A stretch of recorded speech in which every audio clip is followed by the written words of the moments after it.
Assalamualaikum warahmatullahi wabarakatuh. Salam sejahtera untuk kita semua. Selamat datang untuk rekan-rekan mahasiswa yang saya banggakan dimanapun Anda berada. Semoga kita selalu dalam keadaan sehat walafiat dan selalu dalam lindungan Allah Subhanahu wa Ta'ala. Selamat datang di ruang belajar untuk mata kuliah perpajakan Fakultas Ekonomi dan Bisnis Unisnu Jepara. Pada sub pokok bahasan kali ini yaitu kita masih belajar terkait dengan di ketentuan umum perpajakan dengan sub topik yaitu di SKP. SKP atau surat ketetapan pajak. Jadi sebelumnya kita sudah belajar terkait dengan di pemeriksaan. Maka hasil dari pemeriksaan itu harus diberitahukan kepada wajib pajak. Caranya bagaimana? Melalui penyampaian surat pemberitahuan hasil pemeriksaan. Yang biasa disingkat itu surat pemberitahuan hasil pemeriksaan itu adalah SPHP. Yang dilampiri dengan daftar temuan hasil pemeriksaan dengan mencantumkan dasar hukum atas temuan tersebut. Itu di surat ketetapan pajak. Jadi surat ketetapan pajak itu ditetapkan, diterbitkan setelah pemeriksaan atau hasil dari pemeriksaan. Ya.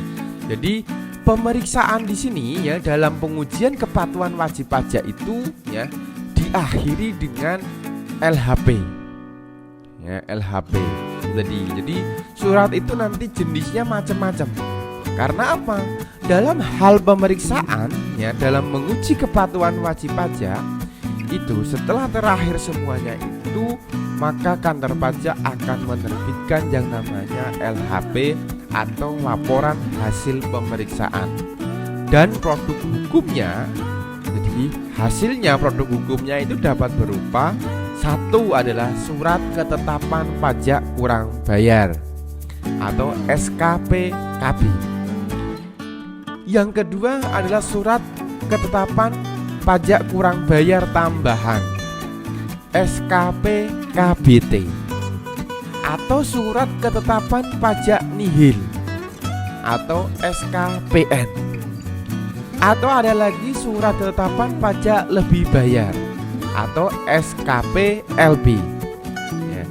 Jadi dalam pemeriksaan dengan tujuan tadi menguji kepatuhan wajib pajak ya, maka pemeriksaan tersebut setelah muncul LHP maka ditutup dengan tadi ya LHP tadi yang berisi usulan diterima atau ditolak ya permohonan wajib pajak. Itu di SKP ya.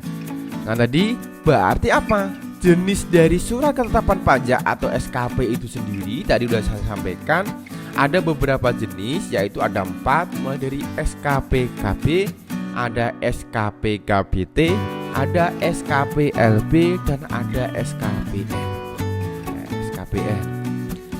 Apa sih sebenarnya untuk SKPKB atau surat ketetapan kurang ya pajak kurang bayar? Jadi SKPKB itu dapat diterbitkan dalam jangka waktu 5 tahun. Antara lain itu dalam hal dengan alasan satu adalah berdasarkan hasil pemeriksaan atau keterangan lain. Jadi pajak yang terutang tidak atau kurang bayar. Atas pajak yang tidak atau kurang bayar tersebut ditambah sanksi administrasi yaitu sebesar 2% per bulan, maksimum 24 bulan. Atau dalam hal SPT tidak disampaikan dalam jangka waktu yang ditentukan dalam surat teguran ya atas jumlah pajak yang terutang dikenakan sanksi. Untuk PPh sendiri baik itu badan atau pribadi yang memiliki usaha atau orang pribadi atau BUT kenaikannya sebesar 50%. Untuk PPh pemotong atau pemungutnya bendaharawan kenaikannya 100%. Untuk PPN, PPNBM itu kenaikannya di 100% juga. 100%. Jadi untuk SKPKB ya, dalam hal itu tadi diterbitkannya sebuah SKPKB itu yang ketiga adalah berdasarkan hasil pemeriksaan untuk PPN ya, BM disimpulkan bahwa terdapat PPN yang seharusnya tidak dikompensasikan atau tidak dikenakan tarif 0% atas jumlah pajak terutang, maka dikenakan sanksi 100%. Kewajiban pasal 28 Undang-Undang Nomor 16 Tahun 2000 ya, perihal pembukuan ya, dan pasal 29 Undang-Undang Nomor 16 Tahun 2000 berkenaan dengan pemeriksaan tidak dipenuhi, atas jumlah pajak yang terutang dikenakan sanksi kenaikan sebesar yang pertama 50% untuk PPh sendiri, 100% untuk PPh pemotong atau pemungutan. Itu terkait dengan di SKPKB. Yang kedua yaitu terkait dengan di surat ketetapan pajak kurang bayar tambahan SKPKB-T. Jadi SKPKB-T dapat diterbitkan oleh Ditjen Pajak dalam jangka 5 tahun sesudah saat pajak terutang, apabila ditentukan data terbaru ya atau novum ya yang semula belum terungkap ya, yang mengakibatkan penambahan jumlah pajak terutang. Yang kedua, jumlah pajak yang terutang dalam suratnya ketetapan pajak kurang bayar tambahan ditambah dengan sanksi administrasi berupa kenaikan dari jumlah kekurangan pajak tersebut yaitu 100%. Nah, kenaikan 100% ya tidak dikenakan apabila SKPKB-T ya diterbitkan berdasarkan keterangan tertulis dari wajib pajak atas kehendak sendiri, dengan syarat Dirjen Pajak belum memulai melakukan pemeriksaan pajak. Itu untuk di SKPKB-T. Yang ketiga terkait dengan di SKPLB, surat ketetapan ya pajak lebih bayar. Jadi surat ketetapan pajak lebih bayar itu diterbitkan sehubungan dengan hasil pemeriksaan, baik atas SPT lebih bayar yang diajukan restitusi ya, atau SPT lebih bayar yang tidak diajukan restitusi, SPT nihil maupun SPT KB kurang bayar. Jadi dalam hal SPT lebih bayar diajukan restitusi, Ditjen Pajak harus menerbitkan surat ketetapan pajak SKPLB atau SKPN atau SKPKB dalam jangka waktu 12 bulan. Dan apabila dalam jangka waktu 12 bulan tersebut belum diterbitkan SKPLB, maka permohonan restitusi wajib pajak dianggap dikabulkan dan SKPLB harus diterbitkan selambat-lambatnya dalam jangka waktu 1 bulan setelah 12 bulan tersebut terlewati. Atas pajak yang lebih bayar ini sama halnya dengan lebih bayar untuk pada SPT, ditambah bunga 2% per bulan. Nah itu ya. Kemudian untuk yang keempat yaitu di SKPN, surat ketetapan ya pajak nihil.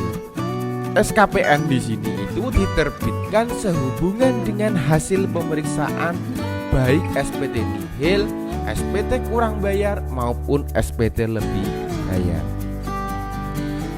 Lalu apa sih ya hak dan kewajiban ya wajib pajak terkait dengan diadanya untuk pemeriksaan di sini?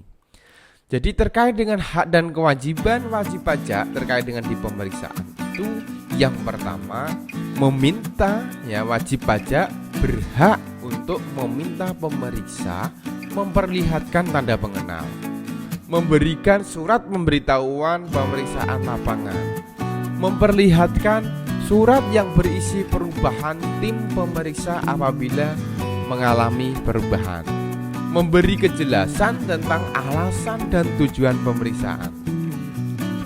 Hak yang kedua, menerima surat pemberitahuan hasil pemeriksaan, menghadiri pembahasan akhir, ya, hasil pemeriksaan bersama dengan pemeriksa, ya, mengajukan permohonan quality assurance, ya, pemeriksaan dalam hal belum disepakati, ya, dasar hukum koreksi pemeriksaan, mengisi kuesioner terkait dengan pelaksanaan pemeriksaan.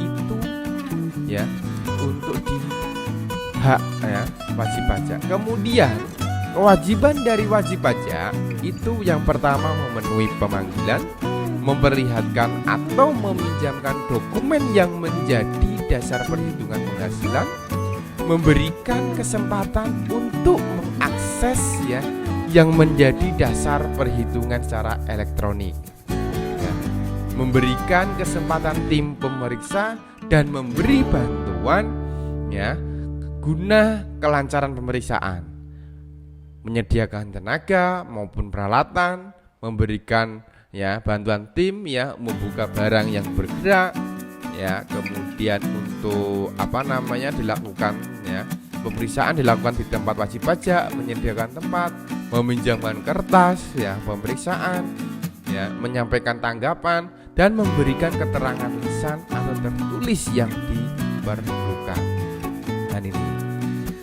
Dan terkait dengan di hasil pemeriksaan tadi ada beberapa surat ketetapan pajak. Jadi wajib pajak itu juga berhak mengajukan untuk keberatan. Jadi wajib pajak dapat mengajukan keberatan, ya, atas surat ketetapan pajak.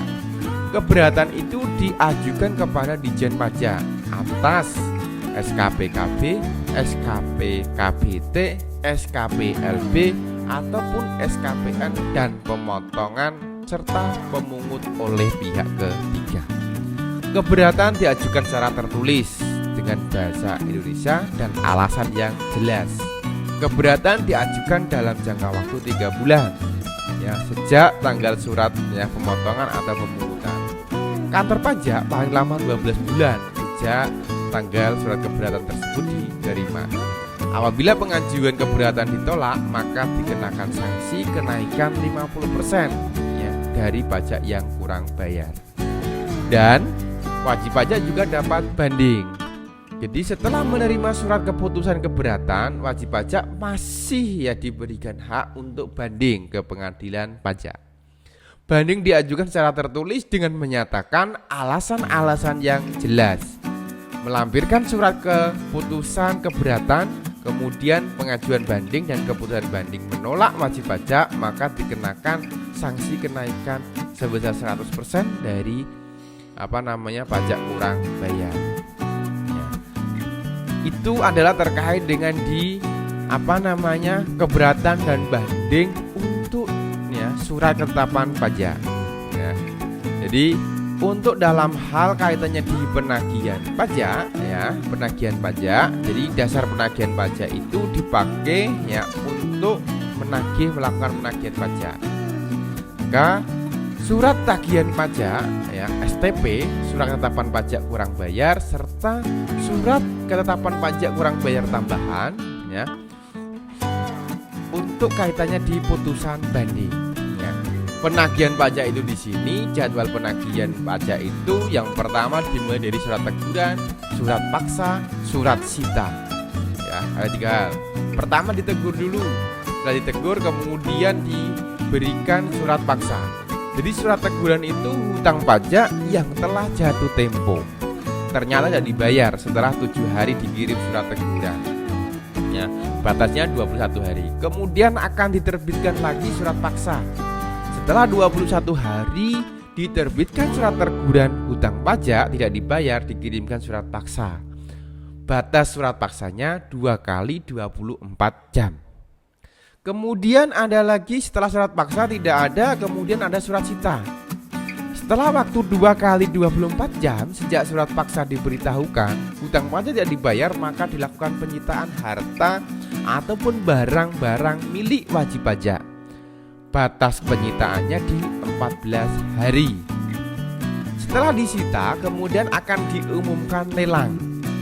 Setelah 14 hari sejak penyitaan hutang pajak tidak dibayar, dilakukan pengumuman untuk lelang. Batas pengumuman lelangnya 14 hari. Setelah pengumuman lelang, yaitu dilakukan lelang. Setelah 14 hari sejak tanggal pengumuman lelang, hutang pajak juga tidak dibayar juga, maka dilakukan lelang atas barang yang telah disita. Batas lelangnya selama 14 hari. Itu terkait dengan di SKP sampai dengan di penagihan pajak. Ya. Jadi semoga memberikan gambaran dan manfaat untuk kita semua ya, terkait dalam hal poin-poin di dalam KUP atau ketentuan umum perpajakan. Ya. Semoga memberikan manfaat untuk kita semua. Dan saya akhiri, wassalamualaikum warahmatullahi wabarakatuh.